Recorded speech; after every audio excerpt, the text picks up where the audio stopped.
Tom Torero podcast 56. Ciao from Italy. We are back after a 10-day hiatus, a little breather where hopefully you haven't been listening to podcasts or watching videos or reading things. You've been out there talking to girls doing my 10-10 challenge. That's why there's been no vlogs or blogs or tweets or whatever the cool kids on the street call interaction these days.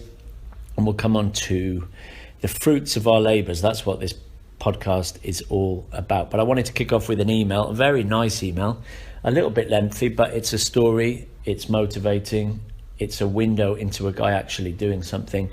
And if you're the guy that wrote me this email, I won't say your name or where you're from. Let's chat on Skype. I'm quite happy to chat on Skype to you for free, to go over what you said and just to congratulate you in person.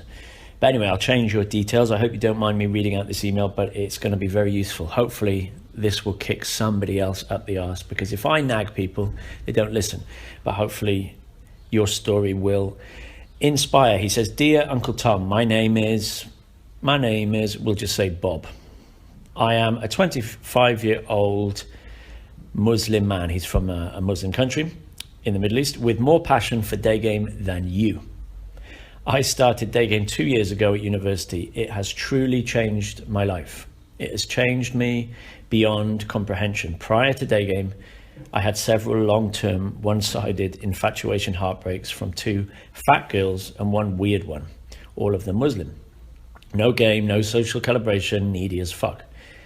I decided that I had had enough and took action after a massive heartbreak in 3rd year of uni.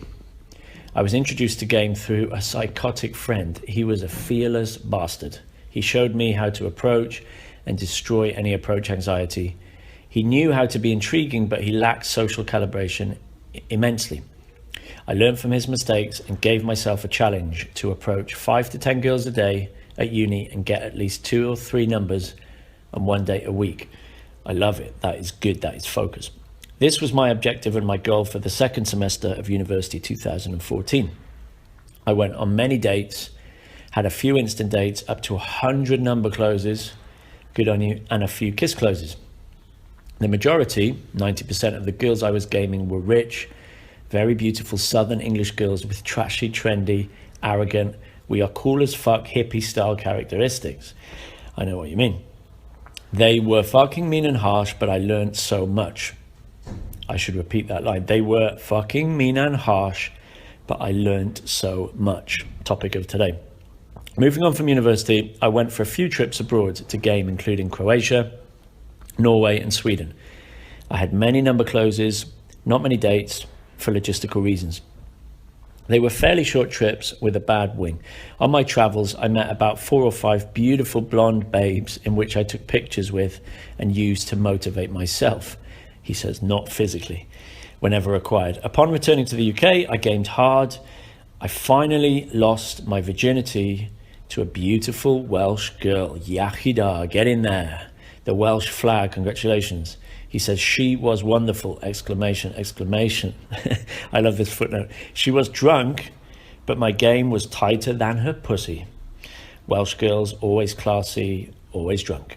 The whole process from meeting to fucking took about 1.5 hours. Nice one. I led, escalated, created attraction, cocky funny, teasing, moving her, and finally fucked her at her place. Sadly, I never saw her again. Through game, I also found a girl I was regularly seeing. She was pretty hot, but not as tight. I gamed her and she was hooked. I still see her and we're good mates. All these beautiful experiences would not have been possible if it wasn't for game.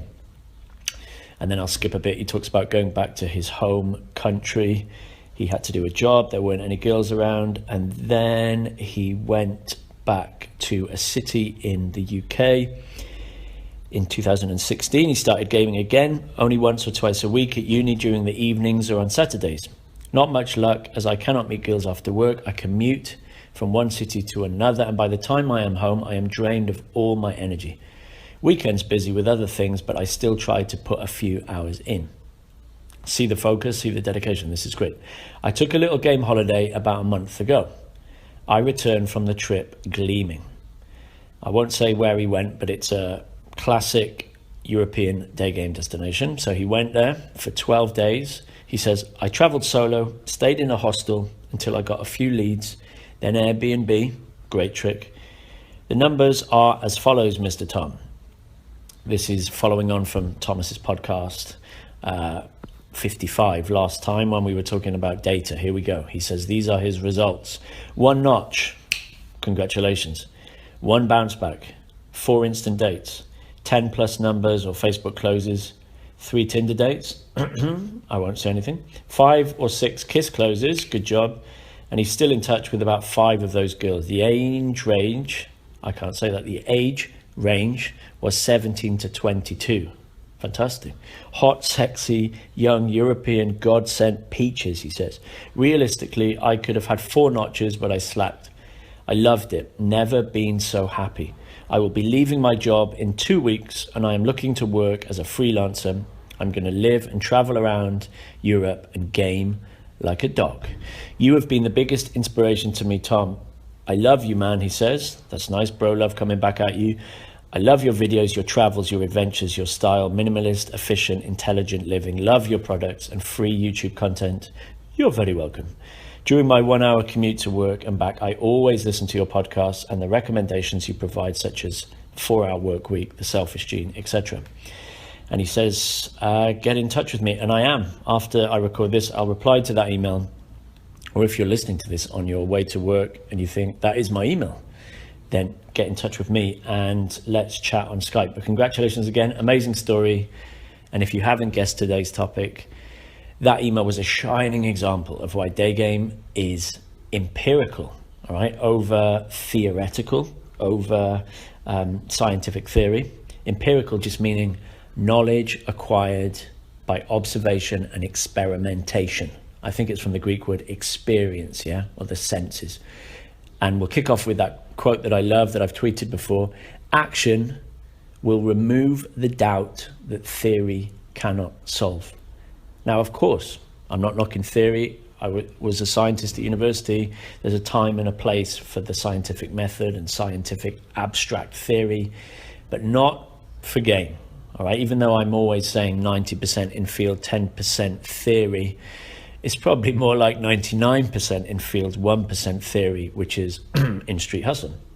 So we need to go out there, we need to observe, we need to experiment, we need to change something, try again, see how it works, think about what just happened, change something else, rinse and repeat. Yeah, so think about it like this. If I said you had to go up Everest with a mountain guide, would you go up Everest with a guide who's read loads of books and he's rationally thought about it and he's mapped the mountain and he's seen all the documentaries and he knows every stat there is to know about Everest and snow and ice and climbing? Or would you choose to go up with a guide who knows none of that?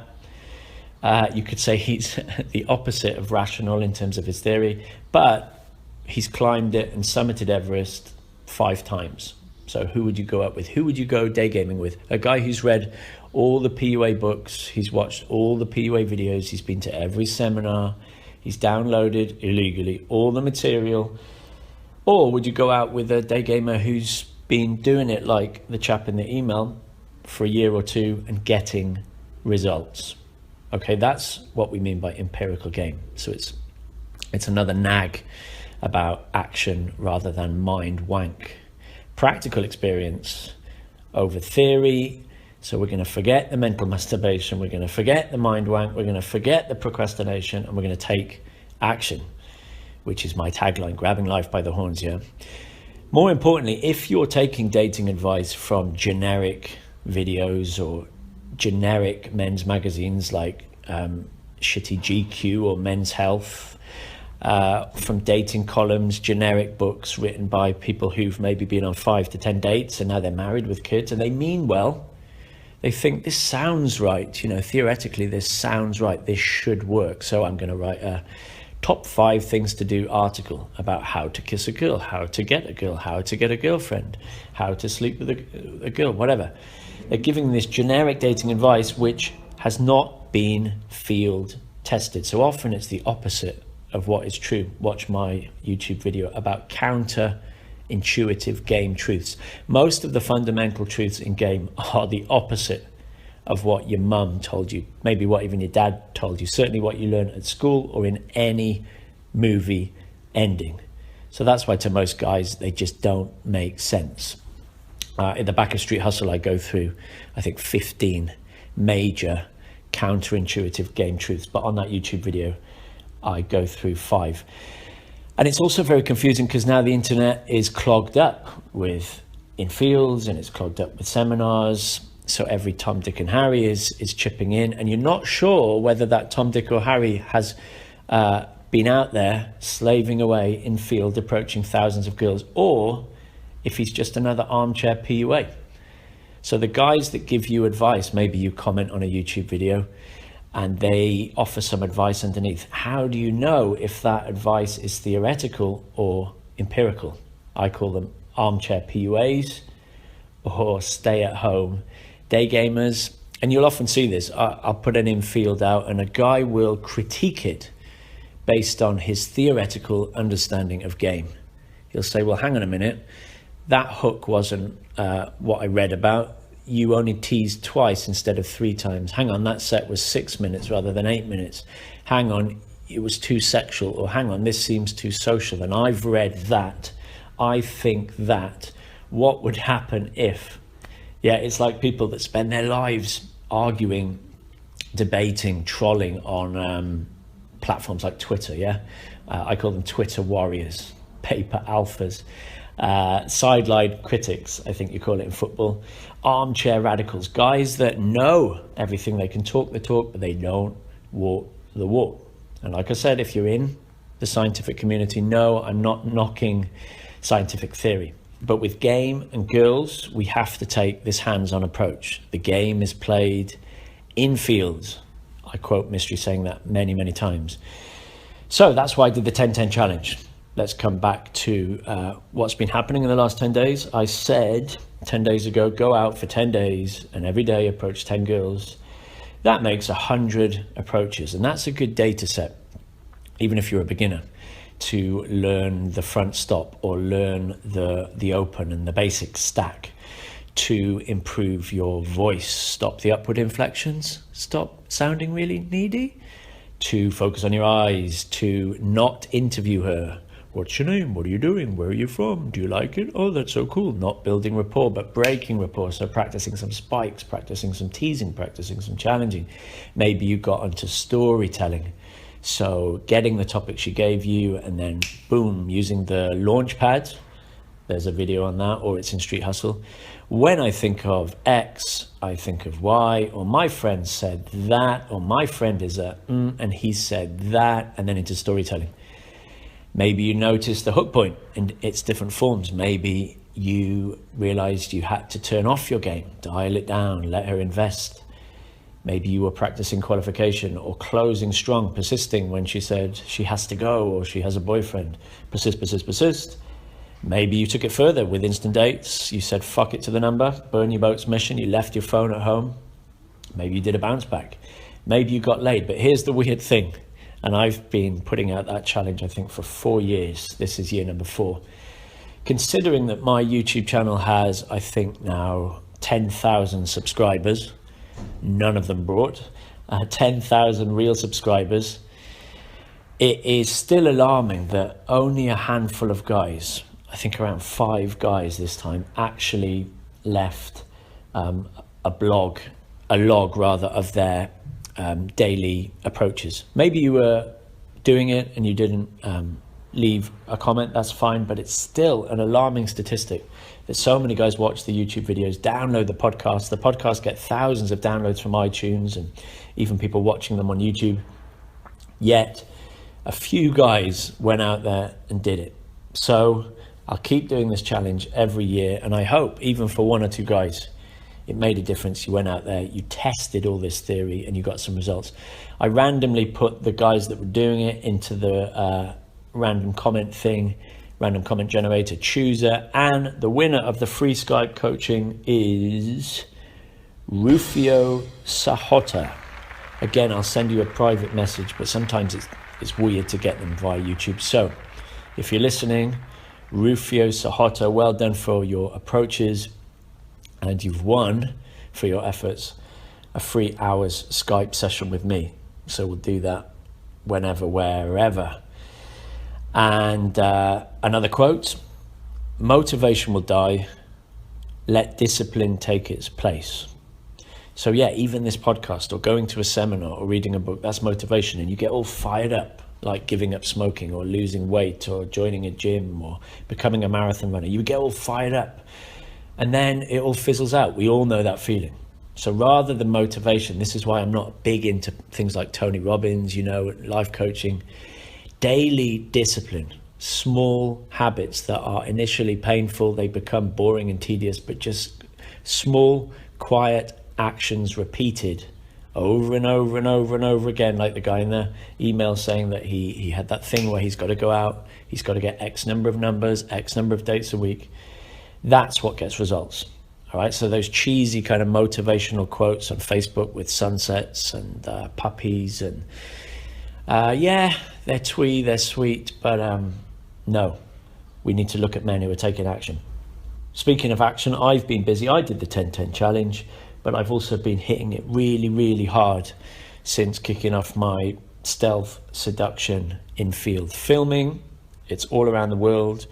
Daygaming not just on one type of girl, the front stop, but daygaming in all scenarios, on all types of girls, not just dating or instant dates, but same-day lays, the full spectrum, LMR, married, MILFs, girls at university, two sets, black girls, Asian girls, English girls. That's right, English girls, shock horror. American girls, European girls, Northern European girls, Eastern European girls, and of course some Russian girls. And already I've got 3 full open to closes in the bag, and all of them are 19. So I could put the product out already. I'm happy with it. These have massive learning points because they're all different. They're all 19 years old. They're all hot. One is American, one was Ukrainian, one was Polish. One of them was a same-day lay. One of them was a day 2 lay. That means first date. And one of them was a day 3 lay, which means second date. And different degrees of LMR, different personalities. So, yeah. I said autumn 2016 for the release, but maybe we can get it done by summer because I'm juggling, traveling, teaching, and the filming, but it's fun. Anyway, let's come back to Empirical and some things that can fire you up, as motivation, but for is taking action. While I've been traveling, I've been watching documentaries in airports, on planes, love documentaries, and 2 that stood out that were very reminiscent of the day game phenomena were 2 skateboarding documentaries. One called Dogtown and Z Boys, about the birth really of modern skateboarding in 1970s Los Angeles, Santa Monica, when surfers started riding concrete, started riding swimming pools and doing it experimentally, not learning by thinking, not learning by analyzing, not learning by calculating or talking, but just going out there and doing it for the love of it, doing it for the fun of it, being in flow, but pushing each other. Competition is really, really important for this empirical explosion. Wanting to show off, wanting to impress, but wanting to push the boundaries of what's possible. So, touching the lip of the swimming pools with their skateboards and then getting some air, and how all that links to modern skateboarding. And the second documentary, which kind of follows on with a bit of a historical gap, is called All This Mayhem, about the infamous Papas brothers from Melbourne, Australia, Taz and Ben, and how they pushed it. They pushed it extreme with ramps and pipes, and how they took it to another level, and ultimately how it was all consuming. The success was all consuming for both of them. So a bit of a tragic story, but inspiring for this action taking. And daygame fits into this urban culture. I see it exactly like the growth of skateboarding, as I've said, like parkour, free running, like graffiti. So it's transforming these rather ugly, urban, lonely landscapes into playgrounds, playgrounds of competitive experimentation. And this is why you get explosions of subcultures, whether it's grunge or hip hop. But daygame follows this exactly. So I embrace a bit of competition. It kicks me up the arse. It's good. I like the younger guys coming in, not ripping off my stuff, but taking it to a whole new level and changing it and adapting it and pushing things.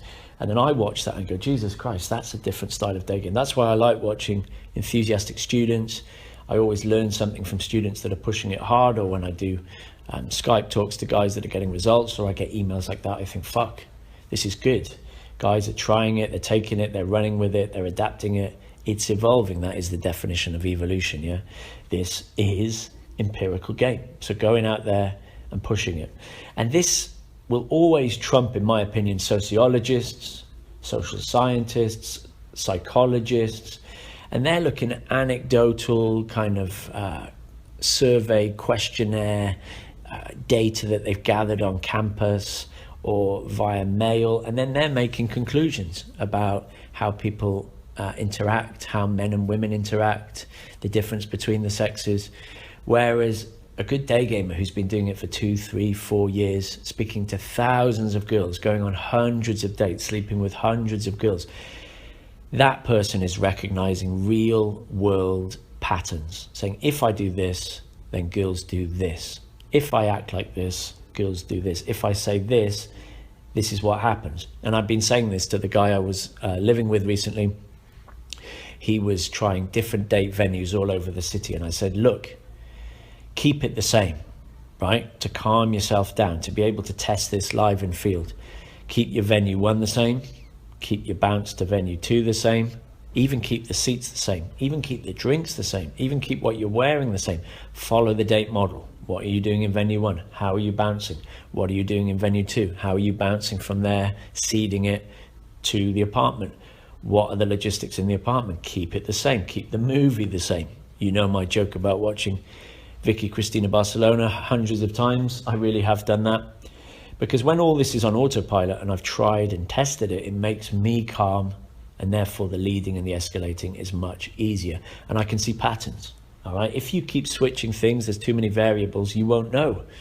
Was it my jacket? Was it, did I have something in my teeth? Was it her? Was it me? Did I escalate properly? Did I not escalate properly? Whereas keeping it the same, testing one thing at a time, that's how I gather my tricks, my day game Torero tool belt. It all came from this, observations in field. And I've said many times, record your sets, even record your dates on your phone. Get a dictaphone which runs longer, yeah? Listen to what's going on, listen to commonalities, try out different things, yeah? Try out different spikes, try out different stories, try out different lengths of sets, different scenarios. And in the last 10 days, I just jotted a few observations down. I'm always jotting things down. You never stop learning. I jotted down, miss out rapport at your peril. All right, so I've been trying for the fast stuff, either the same day lay or the day 2 lay, the first date lay, bringing it back and just escalating hard. And obviously, it works with some girls, but not all girls. And I forget sometimes, God, I need rapport. Now, the nice guy, he sinks in rapport, he's stuck in rapport. But when you become a bit of a cocky cunt and you're pushing it and you're trying to be the bad boy and you've been hitting it hard, you swing towards bad boy, escalate, escalate, escalate. And you forget about calming down, rolling off, being normal, giving her a hug, just watching a bit of a boring movie, okay? Even after the same day lay, like the same day lay, the one that's going to be in stealth seduction with the 19-year-old. Rather than just bringing her back, fucking her, kicking her out next, because I want to see her again, and I have seen her again, after the lay, it was hugging, it was talking, it was deep rapport, it was just the act of holding somebody. It releases that oxytocin, yeah, the cuddle hormone. That's where the mystery 7-hour thing comes from. He didn't really mean it takes exactly 7 hours to fuck a girl, but if you've been with a girl for around 7 hours, in this bubble, especially after sex, and you bed it down and you do normal things, then she starts to develop feelings for you. That's just how the body works. So I wrote, don't miss out rapport. I reminded myself about grounding, because I was doing all these flashy sets. It's very tempting when you're filming yourself to do flashy sets. I missed out the grounding. So saying my job, saying where I'm from, being normal, yeah? I wrote down qualifying. I noticed I wasn't qualifying enough even on dates, so I added in some qualification. I did, with one of the girls, I did my shopping bag trick, which I talk about in Street Hustle, where for the second date, you show up at the meeting point and you're already carrying a shopping bag. And in that shopping bag, surprise, surprise, is a bottle of wine, maybe a beer, some ice cream, some household shit. And the trick is you don't have to have gone out and bought it. Yeah, you can just fill up a plastic bag from your cupboard, walk to the meeting spot, and it's like you've just been shopping. And she's like, oh, what's in the bag? And you say, oh, it's just groceries. Let's go, let's drop them off. And that's the trick. You take it back to yours and you drink the wine. So that's a shopping bag trick that I've been using. I've been also, of course, I'm always talking about positives because that's how my mind works. But even in this 100 sets that I've been doing, I've had blowouts, obviously. I've had flakes. I've had first dates where they vanished. I've had a couple of girls on my bed, LMR, one girl just walking out like, no, I don't think we're compatible, goodbye. And I learned from one of those, I wrote, don't watch a good movie, right? Because we watched, with that girl, we watched Nightcrawler, which is a really good like neo-noir thriller about a nighttime cameraman in LA. And it's so good and so tense that you can't even speak in it. You can't even touch each other. You can't escalate in that film because it's too good. So with another girl yesterday, I put on something light and cheesy and trashy and shit. It was YouTube. It was carpool karaoke, with James Corden from The Late Late Show. Just flick through the carpool karaokes. You can watch Mr. Bieber. You can watch Chris Martin. And it's fun and it's light and girls like it. And from that, with the girl yesterday, we were doing karaoke. So when you've had a few drinks, you stick on YouTube, you stick on a few karaoke hits and you just sing. You get drunk and you sing. And I noticed that certain songs, like when I do Iris by the Goo Goo Dolls, classic, a song I used to busk with, girls always go floppy and dreamy and a little tear in their eye. Yeah, they love it. So get good at one karaoke song. I've said that before. And then just randomly say in the karaoke bar, oh yeah, I'll give this one a go. Bang, and knock it out. Karaoke is beautiful. It shows this lack of worrying about what other people think. And I jotted down some LMR lines I've been using, or rather anti-token LMR lines I've been using. So when she's trying to take the frame, I said to a few of the girls, I said, oh, I can see you like the masculine energy. I can see you like being the male here. And that snaps them out of it. And they usually don't want to be, obviously, so they stop doing it. And if she's still playing games, I say, wow, you make me feel like a teenager, with these cute games. I haven't felt like this since I was 16, Tom and Jerry, cat and mouse. It's so cute. How old are you? Are you like 12 or something? This is ridiculous, This is why I like dating older girls, because they're more direct. And that takes the frame back, because obviously she doesn't want to seem immature. You're using words like teenager, games.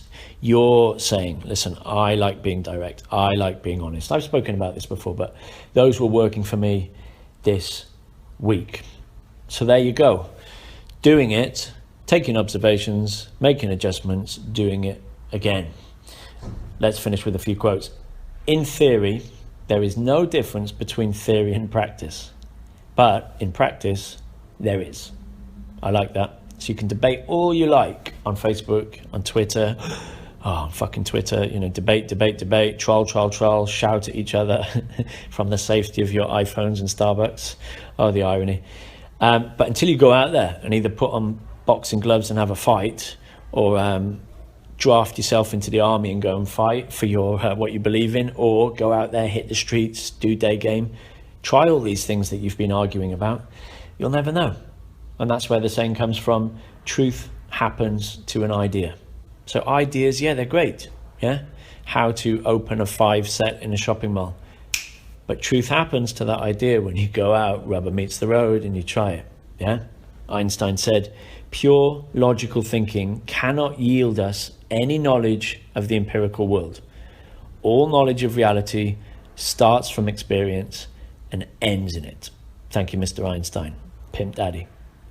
And I'll finish by saying that what you do is what matters, not what you think or say or plan. And with Grabbing Life by the Horns, apply that to girls, but apply that to your whole life, whether that's you want to travel, you want to write a book, you want to make an app, you want to set up a website, you want to do this, you want to do that, you want to learn how to ski. What you do is what matters, not what you think, not what you say, or not what you plan. So use these podcasts, use my videos, use the books, use whatever as the kick up the arse. But please, please, please, please do something. And please email me. I love the success emails, even if it's just a little success, like you went out and you spoke to a girl and she smiled and you felt good. The emails remind me of why I'm doing this. They're a great thing to wake up to, because if only you could see what else I get in my inbox, the trolls and the angry emails and the mental masturbation and the weird ones. So let's make the good ones outnumber these weird ones. And maybe I could do a whole podcast where we read out some success stories, because it's nice for me and I hope it's useful for you. There we go. That was podcast 56 from Italy. I'm flying back to London, actually, to see family. So next podcast will probably be from Wales, or maybe it will be somewhere else in Europe. But let's see.